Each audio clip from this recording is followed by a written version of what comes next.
Perfil de investimento. Você sabe qual é o seu? Aqui na Elos, os meses de maio e junho são dedicados à revisão anual do perfil de investimento dos nossos participantes do Plano CD. Este ano, os perfis estão sendo implantados também para o nosso novo Plano CD, o Elos Prev, e para o nosso mais novo produto, o Futurize Elos, plano de previdência destinado aos familiares dos nossos participantes. Além disso, outra grande novidade é a alteração na estrutura dos perfis. Agora, tanto ativos como aposentados podem optar entre 4 perfis de investimento. Siga com a gente neste episódio do Elos Entre Nós para conhecer mais sobre as novas possibilidades de investimento e como fazer a sua escolha.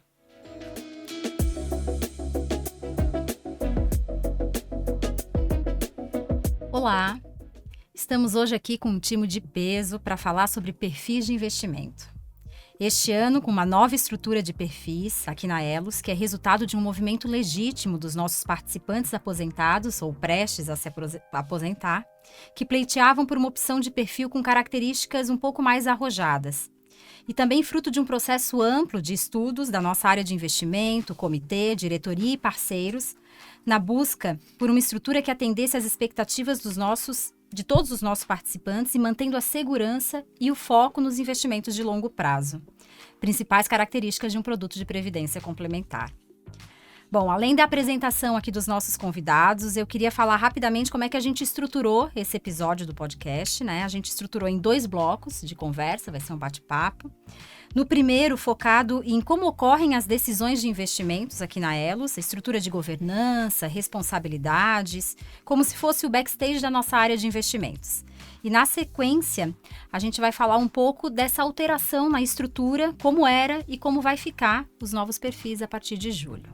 No segundo bloco, aí vem a grande dúvida do nosso participante, né? Como fazer a melhor escolha? Quais variáveis devemos levar em consideração? Bom, bastante coisa, por isso vamos em frente. Quero agradecer primeiro a presença aqui dos nossos convidados, Leonardo Galuzzi Sansivieri, nosso gerente de investimentos. Ele tem 16 anos de experiência na área, já atuou em outras entidades de previdência como Funcef e Fundiágua e está aqui na Elos desde outubro de 2022. Obrigada, Leonardo. Obrigado, Vivian. Obrigado, Nicolau, Carlos. Agradecer aqui essa oportunidade. É um prazer imenso estar aqui em nome da gerência de investimento para poder trazer mais informação para o nosso participante e tirar aí, na medida do possível, todas as dúvidas relacionadas ao tema. Obrigado. Obrigada, Léo. Temos a participação também do Nicolau Rolim Volpato, que é assessor de gestão da presidência da CGT Eletrosul, tem ampla experiência na área de administração de empresas no setor elétrico, com ênfase em finanças e governança corporativa. E é membro do nosso comitê de investimentos desde 2017, além de ser participante do nosso Plano CD. Isso. Boa tarde, Vivian. Obrigado pelo convite. Acho que é uma grande oportunidade estar aqui discutindo esse tema de extrema relevância para a Fundação e principalmente para os nossos participantes, e principalmente com esse time de peso aqui. Eu agradeço a oportunidade. Obrigada.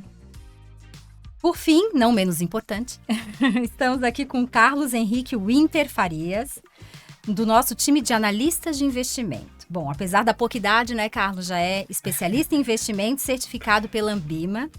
Agradeço muito a tua presença, tua participação aqui conosco. Obrigado, pessoal. Fico bem feliz de estar aqui. A gente gosta de fazer coisas diferentes, né? Não é uma coisa que acho que a maioria que tenha feito ainda, então uma oportunidade bem legal e ainda conseguir trazer alguma informação para o participante, né, para o pessoal. Obrigado. Obrigada, Carlos. Bom, vamos começar então nosso bate-papo aqui. Léo, tu podes começar explicando para a gente como é que está organizada a estrutura de governança de investimentos na Elos? Posso, claro. Bom, acho que vale começar comentando um pouco sobre os selos, né, que a Elos obteve aí ao longo do tempo, né? A gente tem a ABRAP, né, que é a Associação Brasileira das Entidades de Previdência, e a ABRAP, ela atua, né, como um agente para tentar regular e trazer as melhores práticas, né, de gestão para as entidades, né? A Elos, então, né, hoje ela tem o selo de governança de investimento, né? Foi obtido, acho que há 2 anos, salvo engano. E a gente está nesse momento, inclusive uma meta corporativa desse ano, fazendo o processo para a renovação desse selo de governança, né? E de forma muito sucinta, né, para poder dividir aqui para os colegas, a gente tem uma estrutura de decisão que ela é compartilhada, né? Então a gente começa, né?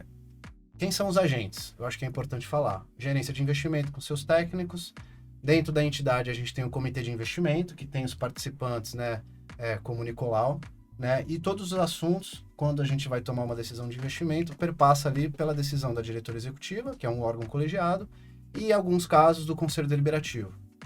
Aliado a isso, a gente tem a Aditus, né, que é a nossa consultoria financeira, que também participa do processo, né? Então, hoje a gente tem uma decisão estratégica de fazer algum tipo de alocação, né? E talvez depois eu passe aqui para o Carlos explicar um pouquinho a parte técnica, mas a Aditus nos auxilia e esse processo, então, documental é submetido para os órgãos de governança, comitê, diretoria e conselho, e isso está dentro das boas práticas aí, né, que a gente observa na Abrap e nas outras entidades. Legal. E antes de ir para ti, Carlos, queria só perguntar, como tu citou o comitê, queria perguntar para o Nicolau como é que tu se prepara para as reuniões e como faz o acompanhamento das decisões do comitê. Como é que é essa rotina, né, do comitê de investimentos? O comitê se reúne periodicamente, né? O comitê, na verdade, ele é um órgão de apoio à gestão da Elos. Então, ele tem perfis diferentes de pessoas lá dentro e visa apoiar a gestão dos investimentos da companhia. Particularmente, né, acho que cada um tem o seu perfil de acompanhamento. O que a gente faz, o que eu faço é a análise das pautas, né, e relatórios que a gente recebe da fundação, isso no básico de qualquer reunião, e voltado para investimentos, acho que é uma obrigação de quem está lá dentro é o acompanhamento das tendências de mercado, taxa de juros, novos veículos de financiamento que vão surgindo, as discussões dos gestores que a gente tem dentro das carteiras, acompanhar todo esse processo e as discussões que envolvem esses elementos e esses atores é uma obrigação de quem está lá dentro do comitê, e acredito que todos ali fazem esse papel, né? E Carlos, e como é que nasce, né, uma proposta de um fundo de investimento, né? Como é que vocês sugerem, como é que isso nasce na área de investimento, né? Essa triagem das assets e dos fundos. Legal. Bom, essa é uma pergunta bem relevante, até porque essa é uma meta organizacional nossa, né? Então, a gente tem feito todo um trabalho, né, de reestruturação dessa maneira como a gente seleciona então essas assets, enfim, essas gestoras, né? Isso é um trabalho que começou já meados aí do ano passado, né? E é um trabalho que antigamente a gente fazia de uma maneira um pouco, digamos assim, né? A gente tinha que escolher individualmente cada um dos atores, digamos assim, a caixinha ali de renda variável, né? A gerência de investimentos tentava, ela por si só, né, escolher ali os gestores, etc., que ela acreditava, né, de acordo com o que se imaginava, estratégias, o que seria mais interessante para a carteira naquele momento. Mas a gente percebeu que o movimento que a gente está fazendo é justamente, né, da criação de fundos exclusivos, né? Então, por exemplo, a gente hoje tem alguns fundos exclusivos, né, de renda variável. Quem faz a gestão é o Itaú, quem multimercado, o BNP Paribas, né? A gente também tem mais 2 outros fundos exclusivos de renda fixa, né? E essa seleção ela é feita atualmente de que forma, né? Primeiro a gente faz aquele filtro básico, né? Quantitativo e qualitativo, né? O qualitativo, de fato, né? A gente como está ali no mercado, né? O mercado financeiro não é um mercado tão grande, é um mercado pequeno, então a gente sabe quem são as pessoas geralmente, né, que fazem gestão de investimento, a gente conhece elas, tem uma noção de como é o perfil de cada uma delas, né, de que maneira elas tendem a se portar, né? Então, se é um gestor, né, que tem um perfil mais agressivo, mais arrojado ou não, né? Então, trabalho qualitativo nesse sentido também de avaliar a equipe dele como um todo, para né? ver se encaixa no nosso perfil também, né? Exato, na nossa forma de trabalhar. Isso é uma coisa importante, né? Uhum. Além do, né, a gestão dele tá alinhada ao que a gente também está buscando, né? Uhum. Então, não adianta ser uma pessoa que muitas vezes tem uma rentabilidade super relevante, só que não se encaixa pro perfil, né, do nosso plano, né, do nosso participante. Uhum. Então, é outra coisa que tem que ser levada em consideração, né? Justamente, né, analisar esse tipo de coisa qualitativa e também, né, a gente utiliza alguns softwares, né? A gente utiliza a própria Artus, que o Léo citou, né? Que nos trazem dados mais quantitativos, justamente, né? De volatilidade, de rentabilidade passada, né, esses filtros e a gente adequa, né, faz a união dessas duas situações para justamente poder fazer essa seleção, né? Pegar um gancho aqui no que o Carlos falou, a gente fez recentemente um processo de seleção para um fundo de renda fixa na Elos no final do ano passado, para fazer a gestão de caixa, né? Que é os recursos de mais curto prazo, né? De forma muito sucinta, né? A gente, a partir da base quantitativa que o Carlos falou, que a gente usa o software que é a Quantum, é o nome do sistema, a gente gerou ali uma lista de em torno de 100 fundos que tinham a característica que a gente estava buscando. Esses fundos geridos por gestores diferentes, com retornos diferentes e riscos diferentes. Então, a partir dessa base quantitativa, né, a gente faz ali uma pré-seleção filtro para tentar buscar aqueles gestores que apresentam o melhor desempenho, que estão no primeiro quartil da indústria, né? E a gente, como ele comentou, usa adits também para, a partir desse filtro, pegar essa lista e entender se aqueles gestores estão ou não estão aderentes com a nossa estratégia. E no final das contas, a gente tem uma shortlist ali com 5, 6 gestores, que são os que vão para o comitê de investimento avaliar, né? Então é um processo bastante robusto, né? Eu acho que vale falar que está alinhado com as melhores práticas, assim, todas as entidades que eu passei e as próprias gestoras se utilizam desse mecanismo, né? Então a gente hoje tem uma estrutura muito fluida e que tem vários agentes que participam. E visão de comitê, né? Que isso chega pra gente e como acho que talvez seja o mais antigo na Elos lá da equipe de investimento, a gente viu no comitê a evolução desse processo de seleção, como isso evoluiu ao longo dos anos. Eu tô lá desde 2017, já tinha algo estruturado quando eu cheguei lá. Mas é muito nítido o empenho e a evolução da Elos na gestão e no processo de seleção de fundos, né? A gente passou por períodos onde a discussão com fundos foi muito constante, ali 2019, o negócio estava muito forte, e a evolução é visível e é muito claro o quão robusto ficou o processo de seleção. É muito legal. Eu posso pegar um outro gancho aqui? Claro, que eu acho que é legal trazer até de informação para o participante, né? O Carlos comentou que a gente fez uma mudança na estrutura e na gestão dos fundos, né? E isso é importante porque a gente mudou um pouco, né, nos últimos 3, 4 meses, a forma como a Elos faz investimento, né? Então, só para dar um exemplo, né, isso se repete para as outras classes de investimento. Renda variável, né? Então, pela legislação, quais são as classes de investimento que uma entidade pode investir?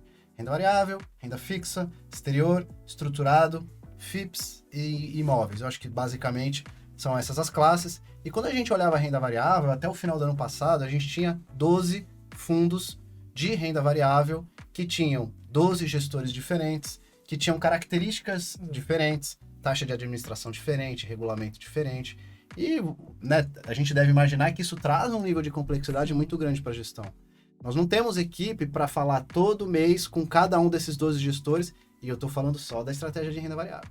Então, seguindo aqui o que muitas entidades fazem, né, a gente criou um fundo exclusivo da Elos, né, a gente chama é um fundo consolidador, no termo em inglês é Funds of Funds, né, ou FOF, ou Fundo de Cotas de Fundo de Investimento, tem vários nomes. E o que esse cara faz? Né? Como o Carlos falou, foi o Itaú que foi selecionado, e aqui um parênteses, né, o Itaú é o maior gestor do Brasil, ele gere 250 bilhões de reais na estratégia de fundos.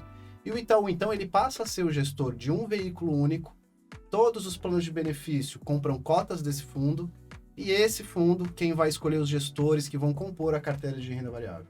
Por que isso é bom? Porque você tem uma diminuição operacional muito grande, porque você passa de ter relação com 12 gestores, passa a ter com um. A gente tem um custo menor, né? Então é mais eficiente do ponto de vista de custo. A taxa de administração que ele cobra, salvo engano, é 0,18% ao ano, o que é uma taxa bastante baixa. E você tem, então, uma estrutura mais eficiente, né? Então, isso a gente fez em multimercado, fez em exterior. É uma dinâmica que a gente vem Léo, agora uma pergunta de pessoa leiga. Deixa eu entender, mas aí não diminui, não quer dizer que a gente tem menos fundos na nossa carteira. Porque esse fundo que compra cota de fundos tem toda essa diversificação de assets, enfim, de fundos ali abaixo, é isso? É isso. Acho que tinha quantos fundos da última vez que a gente viu embaixo de renda? Então, o objetivo é ficar com 10 fundos. 10 fundos, né? Mas o objetivo é sempre, vai depender da gestão do Itaú, nesse caso do renda variável. Sim. Mas eles têm meio que um número-alvo ali. A gente acredita que entre 8 a 10, 11 fundos é o número ideal, né? Na visão deles, para justamente conseguir, né, ali dentro, ter estratégias diferentes dentro da renda variável. Né? Então, de fato, isso acontece tanto para a renda variável quanto para o multimercado do BNP. Né?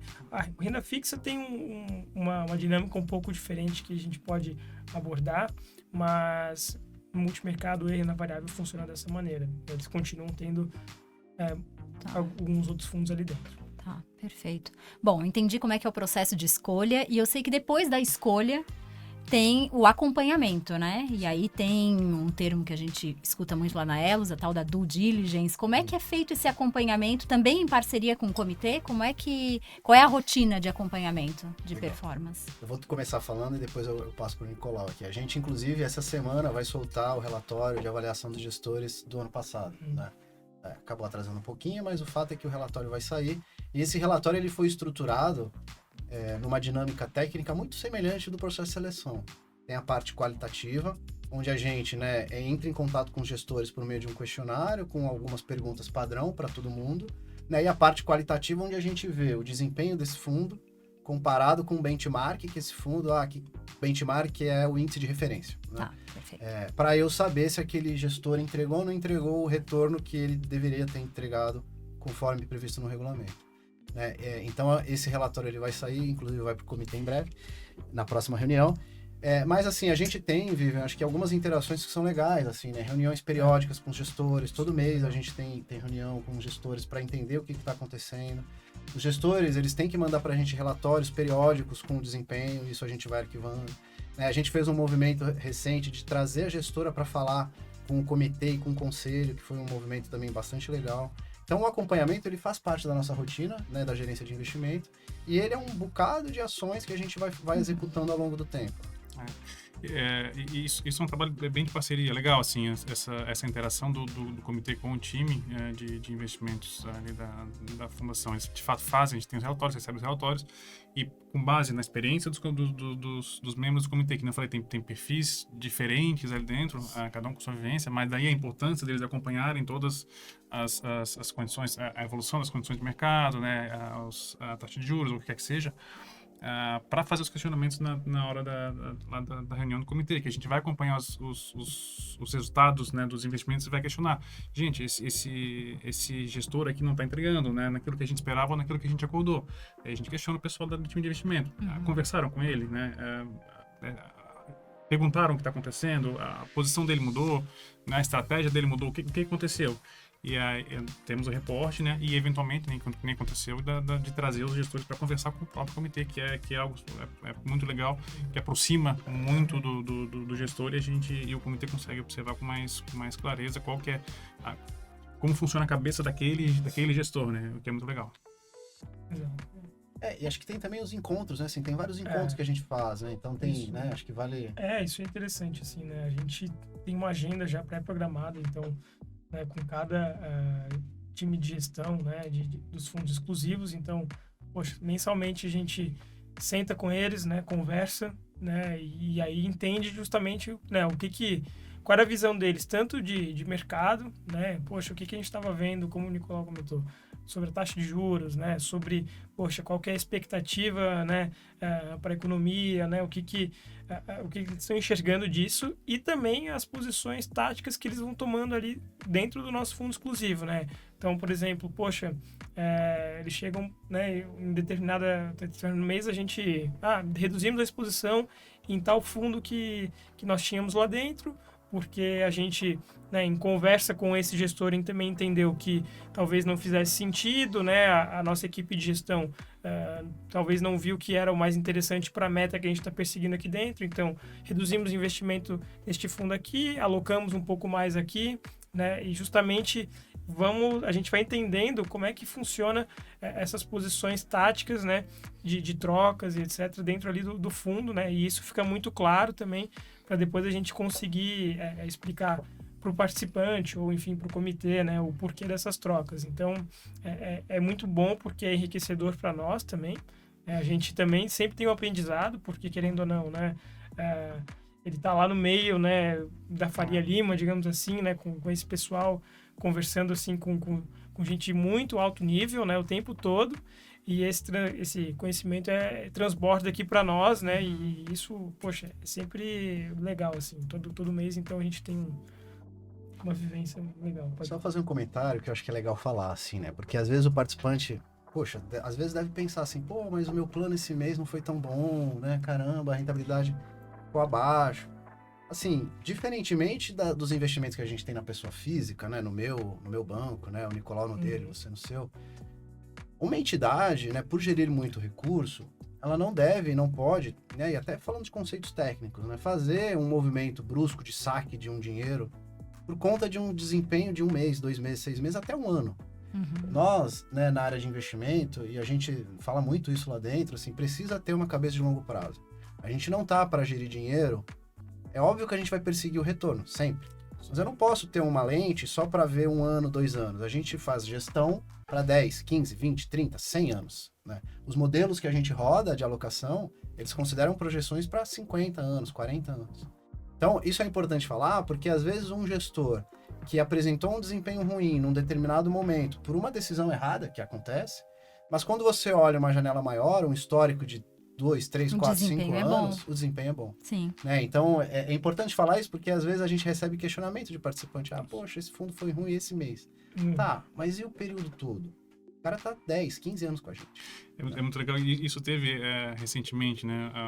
Isso acontece com uma certa frequência, essas discussões, mas teve alguns casos mais emblemáticos, assim, de gestores que, principalmente na época da pandemia e um tempo depois, onde teve muita oscilação, onde o período de volatilidade muito grande, em que a gente questionava, ó, cara, o que aconteceu? E aí vinham as justificativas, né? Não, o cara não mudou o fundamento dele. O gestor, ele mantém o fundamento, ele tem uma tese que o time de investimento disse, não, isso aqui a gente entende que ele tem razão. Então, não vou fazer uma mudança de posição porque 1 mês, 2 meses o cara teve um resultado negativo. Que é isso, a gente olha o longo prazo visto isso, né? Para pensar em fazer algum tipo de movimentação, né? O time fazer algum tipo de movimentação. Mas é uma discussão constante. Não, ali, né? é muito legal escutar isso, dá uma tranquilidade para quem está do outro lado da mesa, né? Vou falar aqui em nome do participante, quando a gente escuta que tem todo um embasamento, essa segurança, essa governança de investimentos, né? E é claro que nós, enquanto participantes, estamos olhando lá os relatórios mensais e dá uma aflição, né? A gente não sabe lidar muito bem com aquilo, porque a gente fala em investimento de longo prazo, mas a gente acompanha no mês a mês, então acaba gerando esse conflito, né? Mas é importante a gente sempre estar falando sobre isso e mirando o longo prazo e tentando passar isso para os nossos participantes. Ontem a gente teve lá na Elos 2 participantes que tiveram na outra semana conversando com o Bruno, que é o nosso analista de investimentos lá também, e ele conseguiu explicar essa questão para eles, né? Vamos ter tranquilidade, como é que olha a rentabilidade alvo, como é que a gente, né, olha o longo prazo, o médio prazo, não o mês a mês, né? Explicando esses conceitos para eles, e foi bem legal ver como eles entenderam e passou essa segurança, né? Então, para quem está do outro lado aqui da mesa, é muito legal escutar como é que vocês trabalham, como é que são os bastidores. Posso fazer 2 comentários? Claro. Rápidos. Primeiro, é uma provocação que eu tenho feito, assim, que é a questão da bancarização que aconteceu recente, né, e das fintechs, e de como hoje a gente, né, enquanto ser humano, olha e administra nosso dinheiro, né? Poxa, eu trabalhei no banco lá em 2010, no Santander, e o cara precisava saber o quanto ele tinha no banco, ele tinha que se deslocar até um caixa eletrônico, o internet banking funcionava, mas não era uma coisa tão assim, não tinha celular na época com um aplicativo de banco. Hoje a gente vê, né, você ter o saldo do teu investimento a cada minuto, a cada segundo você consegue acompanhar. Então, eu vejo que isso trouxe para todo mundo, né, uma necessidade de saber no D0, naquele dia, naquele momento, como é que está aquele investimento.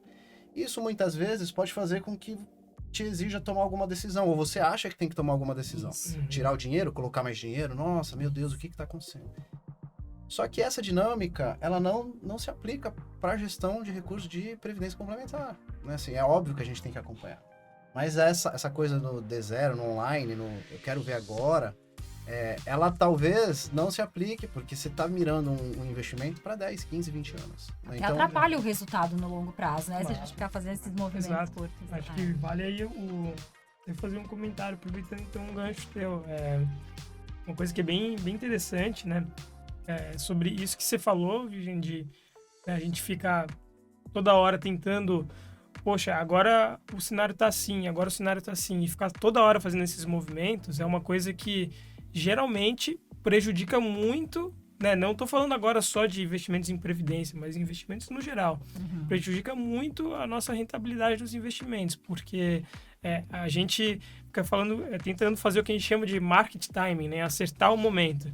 E isso é muito difícil, até para quem vive disso e trabalha no mercado financeiro ali 24 horas por dia, às vezes esse cara não consegue fazer isso. 1 em 1 milhão, né? Vai dar certo. Exato. E engraçado que a gente comentou isso, até um convite para o pessoal que está vendo esse podcast, ouvir o nosso episódio anterior, que a gente fala de educação financeira, e o professor Jurandir Cel estava com a gente e falou exatamente disso. Né, de ter essa tranquilidade, de esperar, né? Ele falou que numa janela de 16 anos, se tu deixar o investimento lá, a chance disso ter um retorno, tu não ficar mexendo, é muito maior. Então, assim, foi bem interessante. A gente teve um bate-papo bem sobre isso no episódio anterior. Fica aí a dica para quem não viu assistir. E Vivian, só complementando, assim, eu acho que vale trazer esse dado, assim, né? Até para o participante, para todo mundo, assim, acho que a gente tem um gestor de fundo que foi muito famoso no final dos anos 80 ali, né? Ele foi gestor nos Estados Unidos, ele se chama Peter Lynch, ele é um gestor bem famoso, e ele geriu um fundo ali de 77 até final dos anos 90, e ele tem essa fama não à toa, o fundo dele, de investimentos dele, teve ali um retorno de médio de 29% ao ano. Que é muito bom, né? É uma coisa muito, muito fora da normalidade, assim. Ele era muito bom na gestão de investimentos. Mas aí tem um dado que a própria gestora fez, né? Poxa, qual será que foi o retorno médio, né, do cotista daquele fundo? Do investidor, né? Do cara que comprou. Que comprou.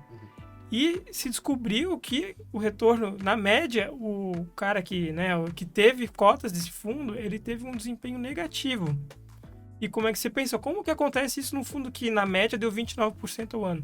Justamente por isso, porque ele ficava tentando fazer market timing. Então, num ano em que o fundo estava indo bem, ele aportava, né, aí, olhando para o retrovisor, foi muito bem, aportava mais dinheiro. Às vezes, em 6 meses, 1 ano, o fundo não estava tão bem. Tirava o dinheiro. Aí quando o fundo, né, ressurgia, digamos assim, para dar aquela esticada de novo, ele estava fora desse movimento. Então, assim, justamente para a gente ver como, né, é isso que o próprio Jurandir falou, de a gente ter uma constância, né, não ficar tentando se movimentar o tempo todo, porque a gente tem esse fear of missing out, que se chama hoje em dia, né, o medo de ficar de fora, né? Então a gente, às vezes, só não tomar uma decisão, não fazer nada também é uma decisão. Então é importante a gente, acho que, pensar nisso, assim. Legal, acho que isso traz aí um bom embasamento até para nossa próxima conversa aqui, que é falar mais especificamente sobre a nossa nova estrutura de perfis de investimento, né? A gente implementou pela primeira vez na Elos os perfis em 2014 e desde lá a gente estava com a mesma estrutura, né? 2 perfis para participantes assistidos e 3 perfis para participantes ativos, né? E esse movimento de alterar essa estrutura, de escutar o participante, né? De modernizar essa estrutura mesmo, de ver se estava atendendo a expectativa, começou o ano passado, e agora culminou com a aprovação no Conselho Deliberativo dessa nova estrutura, e a gente está agora com a nossa campanha, né, de alteração de perfil já para nova estrutura. Queria saber um pouco de vocês, né, Léo e Carlos, como é que foi, como é que era e como é que foi essa passagem, né, essa evolução da estrutura de perfis e o que motivou, né, os principais fatores que motivaram. Legal. Acho que eu posso começar falando? Vai. Bom, a gente então, né, Vivian, você comentou bem ali na sua fala sobre 2 perfis, né, existentes para as pessoas que estão se aposentando, né, que estão no período de aposentadoria, e 3 perfis para os participantes ativos, né? Então, uma coisa muito simples, assim, né? A gente brinca lá que era uma sopa de letrinhas, né? Que isso não é intuitivo para o participante. Então, hoje, qual o perfil que você tá, Nicolau? B3. B3. A gente tem o B2, tem o B1, tem o A1 e o A2. Então, esses nomes não por diz si nada. só... Exato. né?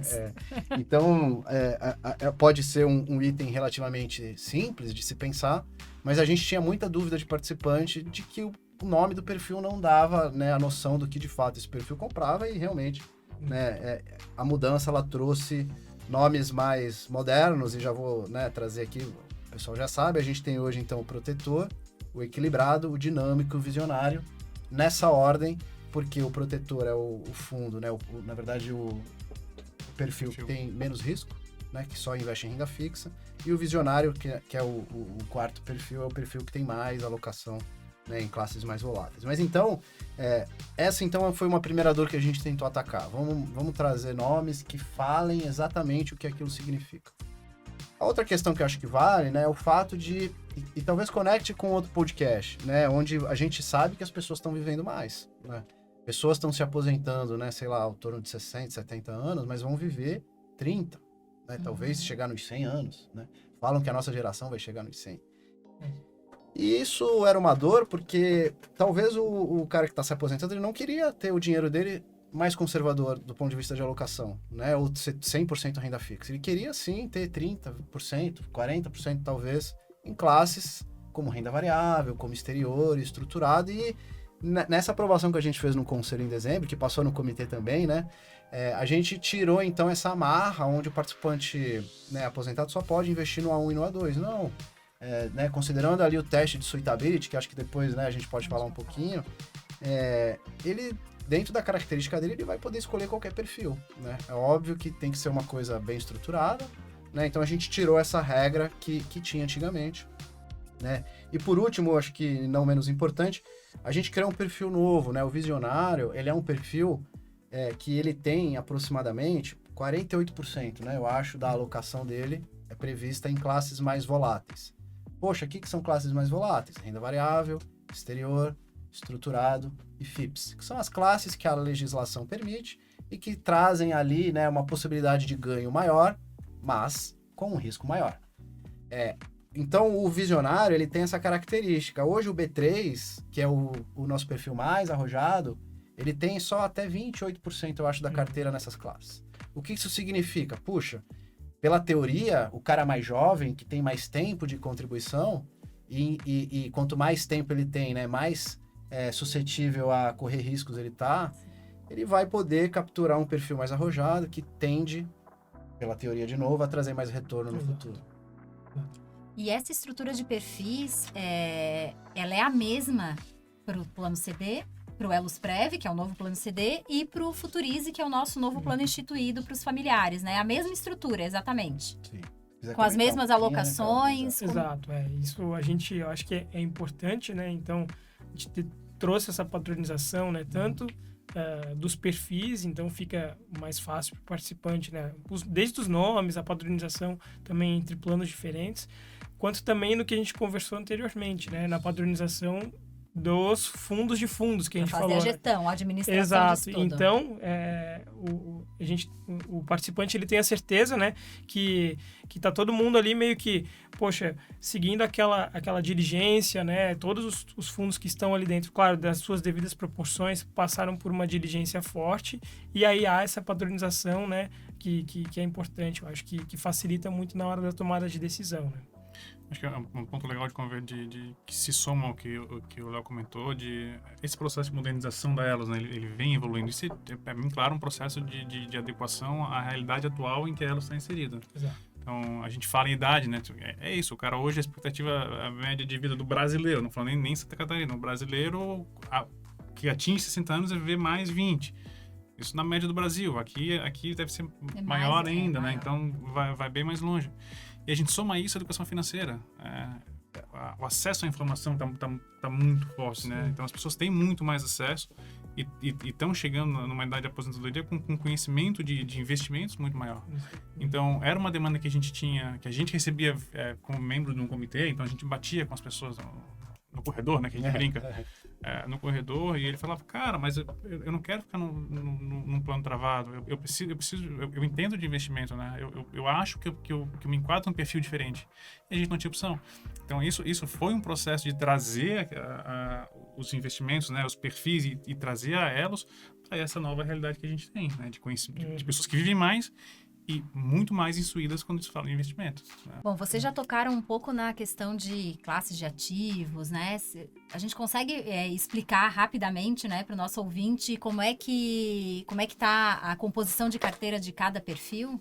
Sim, acho que é um bom ponto, Vivian. E aí que a gente vou tentar falar um pouquinho dos perfis novos, né? Que acho que o objetivo é esse. Né? Então, quando a gente olha o protetor, né, e o nome não é à toa, a gente pensou muito sobre os nomes, né? Acho que é legal comentar, a gente fez uma pesquisa, né, interno lá com os 40 colaboradores da Elos, onde a gente criou algumas enquetes, então tinham vários nomes, né? Então a gente chegou nesses 4 nomes: protetor, equilibrado, dinâmico e visionário, a partir de um estudo que contou com a participação, né, de todo mundo ali da Elos. E o protetor, então, né, quando a gente olha, né, acho que vale comentar um ponto. Qual é o documento, né, que o participante pode olhar, né, e que orienta qual é a classe que o perfil vai comprar? É a política de investimento. Onde que está a política de investimento? Pública no site da Elos. A gente vai publicar o dos perfis novos assim que os perfis entrarem no ar, que a programação é julho, né? Então, a política de investimento do plano CD, ela vai ter lá as tabelinhas separadas por perfis e vai dizer, por exemplo, que o protetor, ele vai ter uma alocação alvo, né, que é o quanto ele se pretende manter nesse perfil, de 97% do todo na estratégia de renda fixa. Ah, Léo, o que vai ter dentro dessa classe de renda fixa? Em geral, o fundo do Itaú, que a gente comentou mais cedo, o fundo da Sul América, que é o fundo exclusivo, o fundo do Bradesco, que também é um fundo exclusivo. Talvez alguns títulos, tal, mas em geral a composição de renda fixa vai ser essa.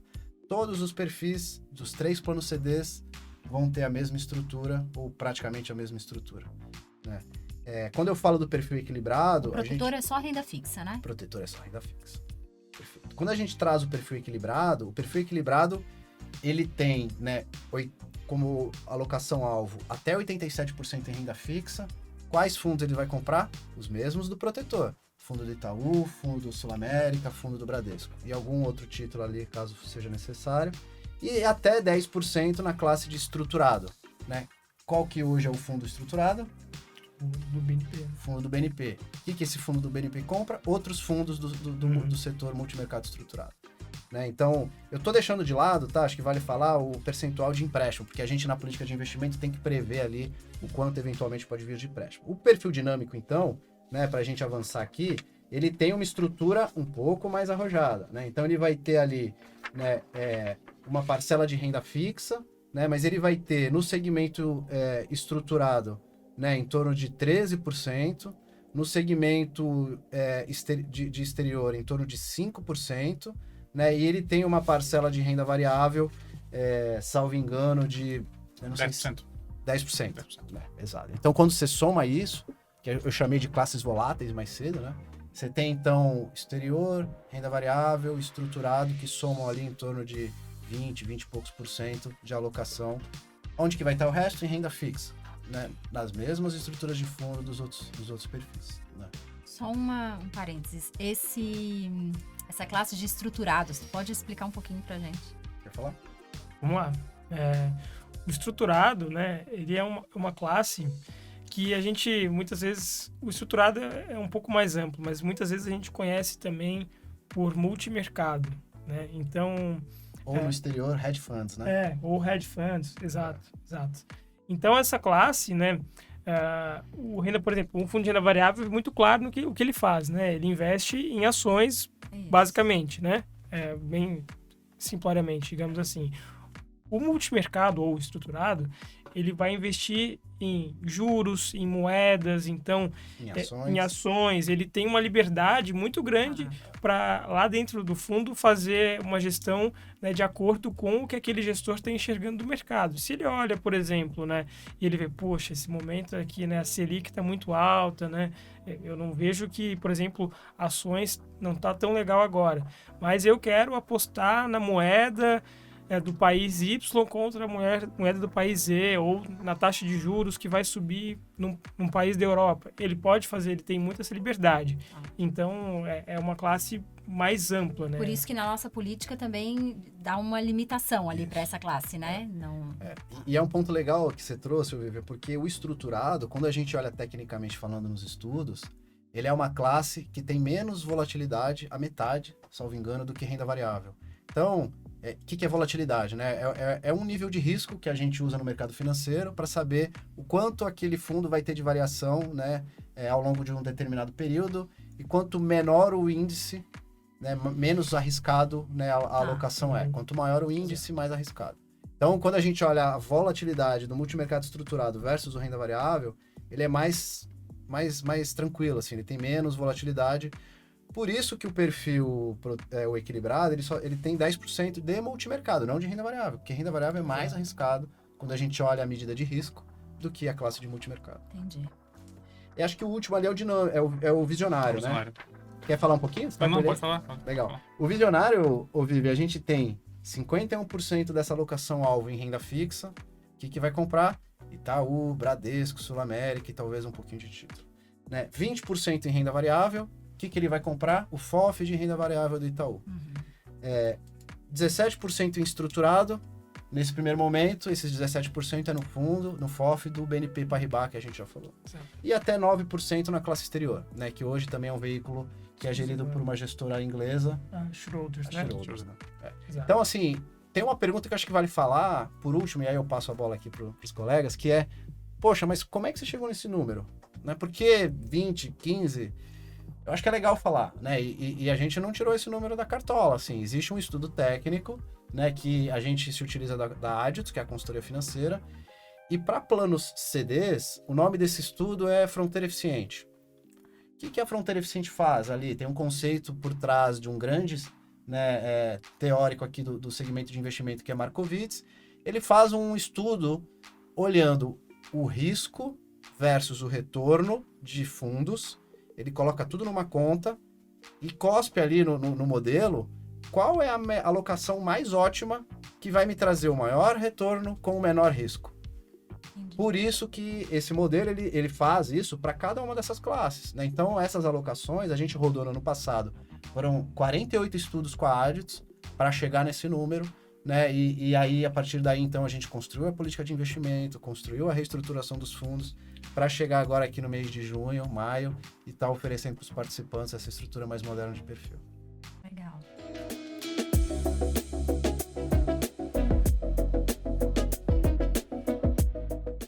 Bom, de volta para falar agora de uma perguntinha incômoda, né, que está tirando o sono dos nossos participantes, que é como fazer a escolha, qual a melhor escolha do perfil de investimento. Agora que a gente já explicou composição de carteira, como é que a gente chegou nessa estrutura, eu acho que chegou o momento da gente conversar com o nosso participante, ajudar nesse caminho, né? O que a gente tem que levar em consideração para fazer essa escolha. É importante dizer que a gente tem um teste, né? Um teste de perfil de risco, os bancos chamam de análise de perfil do investidor, API, né? Então, que é obrigatório em todos as instituições financeiras, antes de tu fazer o investimento, tu precisa responder esse teste, né? Que em inglês chama Suitability. A gente mudou um pouco o nosso Suitability, né? Agora, aproveitando aí a mudança de estrutura de perfil, a gente também está com um novo Suitability no nosso ambiente logado. Antes de fazer a escolha do perfil, obrigatoriamente tem que passar por ele. A gente fica com essas informações registradas, né? Isso, inclusive, por lei é obrigatório. Então, vamos começar falando um pouquinho do Suitability, como é que ele está estruturado, o que a gente mudou. Eu sei que eu já fiz o meu e ele está super rápido de fazer, então não dá para dizer, tem que responder um teste. É muito rápido, em 10 minutinhos ou menos, tá com ele pronto. Vamos falar um pouquinho dele? Legal. Acho que vale começar falando, Vivian, das mudanças, né? Que acho que talvez seja o pontapé inicial. A gente tinha, né, um modelo que ele trazia algumas perguntas mais iniciais, mais cadastrais do participante, e que quando a gente foi fazer a revisão, a gente falou, poxa, eu já sei o nome do participante, já sei a idade, talvez eu não precise entrar nesse relatório, né, nesse tipo de pergunta. Então, a gente deu, né, uma enxugada de tirar essas perguntas mais cadastrais. Esse foi, então, né, a primeira novidade desse relatório. E as perguntas também a gente pegou com base num banco de dados do sistema que a gente está implementando, que ele tinha 30 perguntas geradas, né, por essa empresa, e a gente ali na equipe de investimento fez uma triagem para entender aquelas perguntas que tinham, né, uma interpretação mais tranquila de se fazer, né, que abordavam aspectos mais amplos, e então hoje, salvo engano, o Suitability tem acho que 8 perguntas, né, e como você bem comentou, no final ele vai tentar, o objetivo dele é tentar, a partir das respostas, te direcionar, né, para qual tipo de perfil, de nível de risco você está mais disposto, né? E acho que o objetivo final do Suitability é esse. Não, eu ia aproveitar esse gancho, porque o Nicolau estava falando aqui antes de começar o podcast. Tudo que vocês falam, eu registro para perguntar dele. Isso, e ele falou que fez o teste, mas não fez a opção, né? Ainda não. O porquê, eu acho que talvez tu contando um pouquinho o porquê te paralisou ali nesse momento, né? Fez o teste, deu a indicação que pode ajudar o nosso participante que está no mesmo caso, né? A gente vem acompanhando os participantes que entram lá no sistema, na área logada, e muitos têm feito isso. Fazem o teste, param, não sei se para pensar melhor, o que, né? Acho que é esperar uma luz divina aqui. Mas brincadeira, acho que é a preocupação, lógico, de escolher um perfil que seja realmente adequado com aquilo que se encaixa para mim. Acho que esse é a principal preocupação, né? Então, eu acho que os perfis ficaram muito bem estabelecidos, está muito claro o que é cada um deles. A questão minha foi a escolha, né? Olha, ainda não cheguei num ponto de escolha que eu tenho certeza que é o perfil que eu quero para agora, né? Que eu quero escolher. Mas fiz o teste, né? Acho que logo devo botar o meu novo perfil ali dentro. E tu acha que a resposta que deu ali no teste, o resultado é o que provavelmente é o que tu vai escolher? Sim, sem dúvida. Eu acho que esse é um ponto muito, muito importante, né? Acho que responder aquela pesquisa não existe por acaso, e as perguntas não foram escolhidas por acaso. Não participei da seleção das perguntas, mas fiz o teste e é muito claro. É responder aquilo com bastante sinceridade, né? Sinceridade consigo mesmo, e tentando botar de fato aquilo que passa pela cabeça da pessoa que tá buscando o seu futuro, né? De previdência, né? A sua renda futura. E sendo sincero, ele vai te colocar numa posição coerente, minimamente coerente. Se eu não sei o que fazer, se eu não sei qual o perfil que eu vou escolher, eu vou ficar olhando para o mercado, fecha o olho, responde aquilo lá, e ele vai te botar numa posição que é aderente, que não é que é melhor, mas que é aderente com aquilo que bate com o seu perfil. Legal. A gente tem escutado muito dos nossos participantes algumas perguntas assim, né? Tipo, eles acham que a gente tem uma bola de cristal, né? O que vai acontecer com a taxa básica de juros? O que vai acontecer com a bolsa? Né? Usando fatores externos ou tentando prever cenários futuros para ajudar na sua escolha, né? Ao invés de olhar para a sua situação, seu apetite a risco, seu nível de educação financeira, né? No caso dos nossos aposentados, se a previdência complementar é uma das únicas fontes de renda, né? Porque isso também tem que ser levado em consideração. Qual é o risco de se fazer essa escolha olhando para cenário, tentando prever o que vai acontecer no cenário econômico? Exato. Acho que essa questão, né, principalmente quando a gente está falando de previdência, né, a gente tem que, na hora que faz o suitability, né, justamente pensar numa estratégia de investimentos adequada para aquilo que eu vou seguir por, não necessariamente para sempre, mas por pelo menos um bom período de tempo, né, porque justamente a gente, estando num perfil aderente, né, a gente vai ver que eu consigo dormir mais tranquilo à noite, né? Eu sei que eu estou seguindo ali, né, aquele planejamento que eu fiz na hora que eu respondi aquelas perguntas, né? E que justamente no longo prazo, isso muito provavelmente vai me levar a uma situação em que eu esteja confortável, né? Pode ser que, poxa, agora eu, Carlos, estou com 25 anos. Pode ser que daqui a 20, 30... né, o meu perfil, a minha cabeça seja diferente, e aí sim eu opte às vezes por uma opção mais conservadora, né, poxa, estou chegando mais perto de me aposentar, às vezes eu quero ter uma garantia melhor. Então é importante, claro, né, é bom que existe essa possibilidade de fazer a troca de perfil, mas se pensar numa estratégia e se manter nela, né, por um tempo interessante, né, e tentar desligar aquele ruído, né, de, poxa, eu leio muito noticiário, etc, né? Justamente você falou, vejo, né, notícia política, vejo notícias, né, sobre taxa de juros, sobre as empresas, e a última coisa que você quer fazer é tentar ficar tentando acertar, né, trazer o cenário econômico para dentro de uma escolha que é para muitos anos, né? Pode ser que semana que vem tudo aquilo que a gente sabia saia uma notícia e já não seja mais verdade, daí você tomou uma decisão para o longo prazo. E tem um outro risco que desde quando a gente implantou os perfis, né, a gente via alguns participantes fazendo, porque a gente tem uma rentabilidade alvo para cada perfil, né? E alguns escolhiam, não, a rentabilidade alvo, claro, do mais agressivo vai ser maior, mas o risco também é muito maior. E aí se olhava só para rentabilidade alvo, não, eu vou escolher esse, porque esse eu vou ter um retorno maior.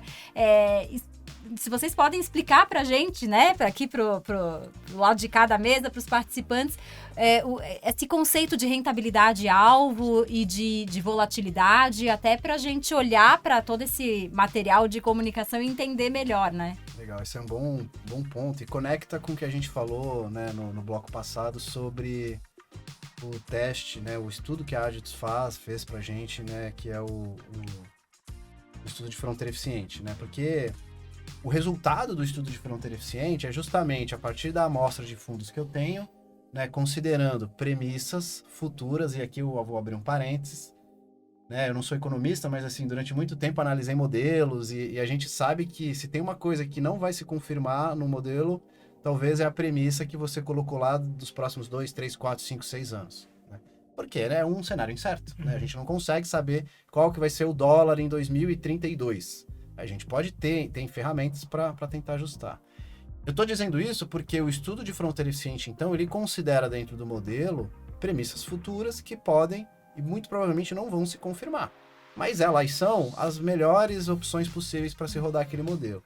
Então, só para a gente ter uma ideia, né? O perfil protetor, pelos estudos que a gente tem, ele tem uma expectativa de retorno bruta de em torno de 10%, 10,15% de retorno ao ano, né? O visionário, pela sua vez, tem uma expectativa de retorno em torno de 12%.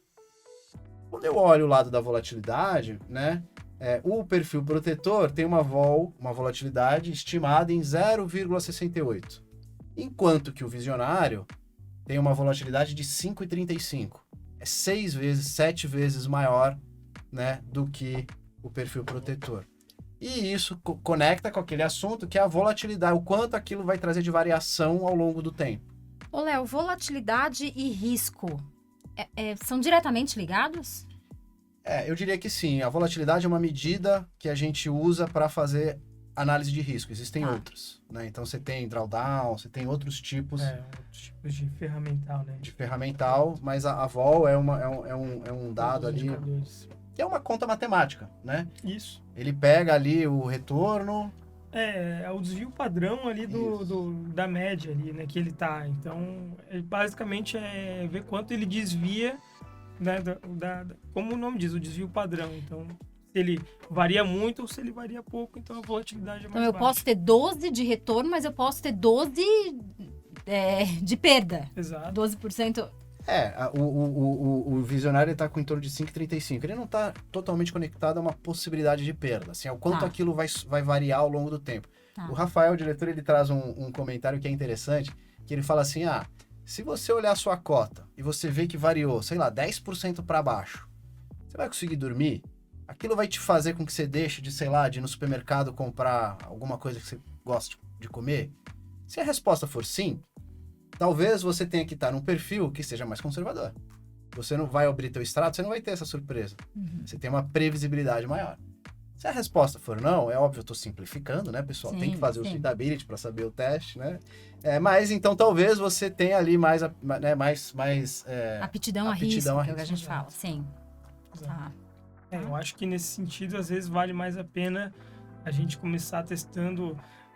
Não nesse sentido, né, de descobrir que não consegue dormir para voltar, né? Às vezes você começa num perfil mais conservador, passou um tempo eu consigo dormir, tô a fim de um pouquinho mais de risco, então, sei lá, daqui um tempo, eu troco de perfil para ver como é que eu vou me sentir. Então, né, acho que aí você vai ponderando ao longo do tempo essa sua decisão. E falando bem dessas variáveis, né, que devem ser levadas em consideração na hora da escolha, a gente fala de até o que motivou, um dos fatores que motivou a modernização na estrutura de perfis, que é a questão da idade, né? Eu sou mais novo, eu tenho que estar num perfil mais arrojado. Eu sou mais velho, eu tenho que estar num perfil mais conservador. É tão assim ou as outras variáveis também têm peso tão importante quanto, né? Como é que a gente... Porque se costumava, era muito senso comum isso, né? Se aposentou, tanto que a gente fazia isso lá na Elos, né? Se aposentou, vai para perfil mais conservador. Que outros fatores devem ser levados em consideração? Quer começar, Ana? Não, fica à vontade. Eu acho que tem um ponto que é interessante aqui, Vivian, que é como você analisa os dinheiros que você tem guardado, né? Porque eu acho que a gente não tocou nesse ponto, e o Carlos tem um exemplo pessoal dele. Depois, se você quiser, você fala. Ele tem um dinheiro guardado num outro lugar, que o perfil de investimento que está lá é totalmente diferente, ou talvez diferente do perfil que ele está escolhendo para a Previdência. Perfeito. Porque ele consegue trabalhar com caixinhas, né? Então, o cara que tem um imóvel, puxa, ele já tem então ali um imóvel, um investimento talvez mais conservador, ele tem, sei lá, um CDB que talvez seja mais conservador. A Previdência, será que ele precisa ser tão conservador tanto quanto o resto do patrimônio dele? Talvez não. Né? Talvez ele possa, dentro da carteira de investimento dele, ter perfis diferentes para buscar retornos diferentes. Eu acho que até vale então comentar, assim, dentro da minha carteira de investimentos fora da Previdência, meu perfil é bem conservador.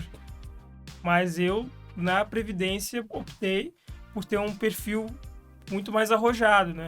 É claro, essa questão da idade que todo mundo fala, ser mais novo... isso faz sentido, claro, isso não é o único ponto. Isso entra questões também de como você se sente, etc. Então, mas como eu vejo esse dinheiro de previdência para muito longo prazo, né, e ainda tenho bastante tempo até chegar na minha aposentadoria, eu acredito muito que, apesar de algum ano ou outro, eu imagino que vai ter um ano ou outro no meio do caminho que vai ser ruim. Isso faz parte, não, né? A gente não vive só de lucro positivo para sempre, mas eu acredito que nessa caixinha eu tenho essa possibilidade de tomar mais esse risco, enquanto na outra caixinha de investimentos minha, né, é uma caixa bem mais conservadora, né, que nem como ela falou, com CDB, bastante renda fixa, etc, porque é um dinheiro que, né, no meu caso, eu provavelmente use num curto prazo, né, numa emergência, etc, né? Então, você tem que levar em conta... São objetivos diferentes para cada caixinha. Exato. Perfeito. Nicolau, tu pode compartilhar com a gente um pouquinho da tua estratégia pessoal também? Eu tenho assim, ainda um bom tempo de investimento, um bom tempo de aplicação em previdência até começar a gozar o benefício, e eu aplico, lógico, a lógica padrão do tempo, né? Eu tenho tempo, e para mim funciona, eu durmo tranquilamente com um grau aceitável de risco, né? Fiz minha seleção, fiz meu teste, ele deu com um perfil menos conservador, e durmo tranquilo, né? E faço. Mas esse é o ponto, né? Acho que entender o quanto você está suscetível e o quanto você é afetado por uma variação. Eu tenho uma brincadeira que eu fiz com a minha esposa, né? Tava mexendo nos investimentos dela, tal, e discutindo, e eu brincava assim, ela falava assim, mas o que eu faço, né? Pra onde eu boto meu dinheiro? Assim, vamos entender o quanto você está sujeito, tá suscetível e sensível a uma variação. O que você acha do seu patrimônio subir 50% em 2 meses? Pô, você topa? Topo? Tô dentro. O que você acha do seu patrimônio cair 30% em 2 meses? Não, isso eu não quero. Bom, então você não está aceitando 50% em 2 meses. Então, essa conta que a gente tem que fazer, que é a volatilidade que entra na discussão, né? Sim. Eu tenho que olhar que eu quero... eu tô a fim de um retorno maior? Tô. Mas é o risco, né? Risco positivo e risco negativo, né? Pode ser que seja bom, pode ser que seja ruim. E eu convivo bem com isso. Então, eu fiz minha escolha, né? Olhando isso. Tem um tempo, posso, né, arriscar um vale aí de ganhos não tão bons, mas lá na frente eu acho que vai estar tudo tranquilo. Quem pensa diferente, né? Tem menos tempo ainda de contribuição, ou faz a sua escolha. É importante deixar bem claro, né? A escolha minha, a escolha do Carlos, a escolha do Léo, é pessoal, assim, não tem como eu cravar uma decisão. Eu tenho que pensar não naquilo que é bom por agora, tenho que pensar naquilo que é bom para mim, né? E é interessante porque nas apresentações que a gente faz para os participantes, eles perguntam qual é o teu perfil, né? Qual é o melhor perfil? Não, qual é o melhor perfil para você, né? Não existe um melhor perfil, né? Mas é interessante E é muito uma pergunta que eles fazem, que eu acho que é legal, que é qual que é a melhor escolha agora, né? Isso. Qual que é o melhor perfil para agora? Isso. Bom, para agora, né? É o melhor perfil para o seu perfil, Exato. né? Sim. Vou pegar um gancho no que o Nicolau falou agora sobre o agora, né? Para não deixar a tua pergunta inicial sem resposta, né? Porque você falou ali um pouco sobre como é que tá o mercado, o que a gente tá vendo, né? E a gente, né, tem conversado com os gestores e a gente, né, tá ali no dia a dia olhando. Então, acho que alguns inputs aqui, né? E aí eu passo a bola aqui pro Nicolau e pro Carlos me complementarem, mas assim, hoje, né, o Brasil ele vem numa trajetória de juros elevados, né, há mais de um ano, né? Então, hoje, quando você olha os investimentos de renda fixa que buscam, né, ter o retorno do CDI, que é a taxa Selic, né, de juros, eles estão bastante favoráveis porque as taxas estão 13%, né, 13,5% de juros. E quando a gente olha para frente, né, o Boletim Focus, que é um parâmetro do Banco Central que pega quanto que as gestoras do mercado todo estão projetando de juros para o final do ano, a gente tem visto números aí em torno de 12,5%, 12%, né, de taxa Selic ao final do ano. O que significa dizer, né, que nesse momento, hoje, a taxa de juros está muito boa. Até o final do ano vai continuar muito boa. 2 dígitos, já, né, a gente já brinca que talvez valha compensar. Só que daqui a 1 ano e meio, 2 anos, o normal é que a taxa de juros ceda e caia.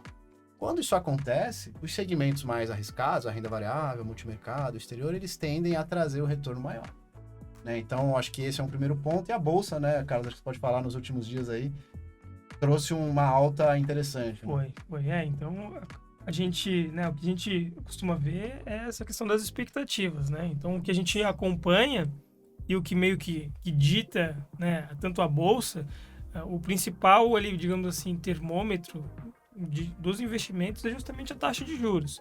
Então a gente acompanha quando tem uma notícia, né, de talvez um arcabouço, né, que está rolando, um arcabouço fiscal, que talvez não seja que seja um pouco mais adequado, né, preocupado ali com os gastos, algumas outras notícias, né, de que a inflação está arrefecendo um pouco, etc.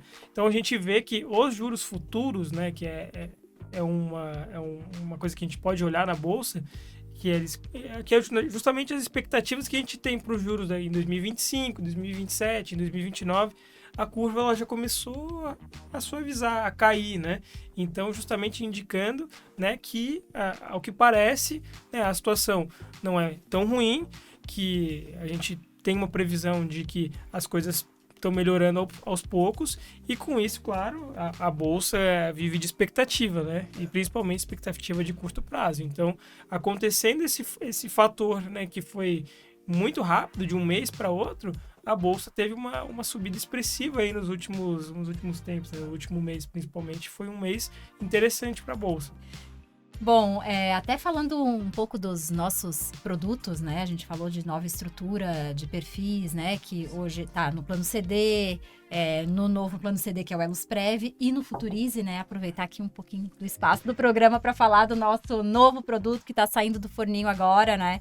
Que é um produto não só para familiares de participantes, mas para os próprios participantes, né? Até nas nossas apresentações lá na CGT Eletrosul, a gente escutou muito isso. Eu posso tirar o 25% quando eu me aposento e eu quero colocar no Futurize, então, num perfil mais agressivo. E aqui, esse outro valor, que é o que eu vou tirar para o meu benefício mensal, eu deixo num perfil mais conservador, né? Então, até essa mesma estrutura de perfis dá essa clareza para todo mundo do que a gente tem de possibilidades, né? E agora oferecendo um novo produto que também é uma alternativa para a pessoa que quer fazer um investimento um pouco mais, mais arrojado, não precisa procurar fora, né? Até conhecendo um pouco mais aqui do nosso time de investimentos, ver o quão a gente tem pessoas qualificadas, né? E o quanto que o que a gente faz é seguro, segue um processo, né, de governança, auditado. Então, eu acho que esse é um ponto importante aí que eu não poderia deixar de falar. Por sinal, já fiz o Futurize dos meus filhos, viu? Isso, a gente está na fase de teste, fazendo para toda a família, né? O pessoal lá na Elos, mas daqui a pouquinho já vai estar aberto para todo mundo. É um belo produto, vai aumentar aí o leque de opções de serviços. Inclusive, a gente está pensando em parcerias aí com seguradoras, enfim, a gente pretende trazer aí muita coisa legal para os nossos participantes, para os familiares. Bom, acho que eu ia fazer uma última rodada pedindo um conselho de cada um, mas acabou que todo mundo já deu um pouco da sua estratégia, né? O que é importante para fazer essa escolha de forma consciente.